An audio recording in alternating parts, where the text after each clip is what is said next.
आपने वो media report तो सुनी ही होगी कि पिछले 2 हफ्तों से जम्मू कश्मीर यूनियन टेरिटरी के कश्मीरी घाटी में पारा मिलिट्री फोर्सेस और इंडियन आर्मी के मूवमेंट और डिप्लॉयमेंट दोनों ही बढ़ गई है। इस खबर के सामने आते ही कश्मीर घाटी के अलगाववादी नेता और पॉलिटिकल पार्टीज के सीनियर लीडर्स जो अलगाववादी और पाकिस्तानी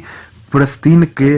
लिए काम करते हैं, वो इस बात का कयास लगाने लगे हैं कि शायद अब केंद्रीय सरकार जम्मू प्रोविंस को कश्मीर से अलग करके उसको पूर्ण राज्य का दर्जा देने जा रही है और कश्मीर को पहले की तरह यूनियन टेरिटरी रखा जाएगा।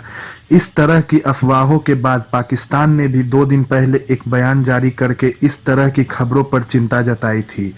कि अगर भारतीय सरकार ऐसा करेगी तो ये कश्मीरियत के खिलाफ होगा, कश्मीर के लोगों के साथ अन्याय होगा और पाकिस्तान परस्त पॉलिटिशियंस और अलगाववादियों का डरना समझ आता ही है। लेकिन अचंभे की बात यह है कि इस वक्त चाइना भी डरा हुआ है और भारतीय ट्रूप्स की बढ़ती डिप्लॉयमेंट को देखते हुए उसने अपने आर्मी और एयरफोर्स के साथ एक सैनिक युद्ध अभ्यास भी किया, जिसमें वे लोग ये प्रैक्टिस कर रहे थे कि अगर भारत की तरफ से कोई हमला होता है तो चाइनीज सेना उसके खिलाफ डिफेंस कैसे करेगी। वैसे चाइना के इस एक्सरसाइज से उसके डर की पुष्टि हो गई थी, लेकिन आज चाइना ने उसका प्रमाण भी दे दिया, जिससे ये प्रूव हो जाता है कि कश्मीर घाटी में पारा मिलिट्री और इंडियन आर्मी के बढ़ते ट्रूप्स की मूवमेंट चाइना के लिए खौफ पैदा कर रहा है। अब ये तो आपको भी पता होगा कि चाइना को जब भी कोई ऑफिशियल स्टेटमेंट देनी होती है तो वो अपने विदेश मंत्रालय का इस्तेमाल करता है। जब उसको कोई अनऑफिशियल या इनडायरेक्टली कुछ बात बोलनी होती है तो उसने उसके लिए ग्लोबल टाइम्स को रखा है, जिसको चाइनीज गवर्नमेंट के मुख्य पत्र के रूप में जाना जाता है और ये वही बातें बोलता है जो चाइना की गवर्नमेंट बोलती है। इसे ग्लोबल टाइम्स ने पिछले कल एक आर्टिकल छाप के लिखा कि India create new border conflict to shift attentions from worsening economic pandemic conditions. इस आर्टिकल में चाइना का डर और आशंका जताया है कि भारतीय सरकार बॉर्डर पर चाइना के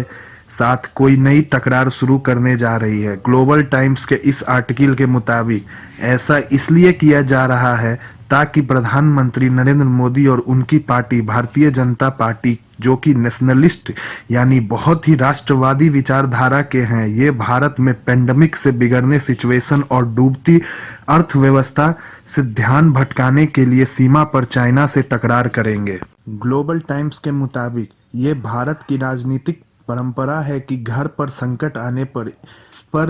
से ध्यान भटकाने के लिए बॉर्डर इश्यूज को बीच में लाया जाता है। साथ में इसमें यह भी लिखा है कि भारतीय जनता पार्टी, जो कि नरेंद्र मोदी की है, वो कई राज्यों के अहम चुनाव भी हार चुकी है। साथ में यह भी लिखा है कि एलएसी पर चाइना का इंफ्रास्ट्रक्चर बहुत मजबूत है। साथ में यह भी लिखा है कि फ्रंट लाइन पर चाइना ने ज़्यादा ट्रूप्स नहीं रखा है, लेकिन सेकेंड लाइन पर कभी भी उनको री इन्फोर्समेंट मिल सकती है। वैसे चाइना को ये पता होना चाहिए कि भारत में अब सेकेंड वेव खत्म होने के कगार पर है और देश में लॉकडाउन अब धीरे धीरे खत्म हो रहा है। साथ में जहां तक की बात अर्थव्यवस्था की है, वो तो अंतर्राष्ट्रीय संस्था ने अपने रेटिंग में बता दिया है कि साल 2021 से 22 में भारत की अर्थव्यवस्था 9.3% की ग्रोथ रेट के साथ बढ़ेगी। वैसे ग्लोबल टाइम्स ने जो आर्टिकल छापा है ये चाइनीज गवर्नमेंट की डर को दर्शाता है, उसके अलावा कुछ भी नहीं।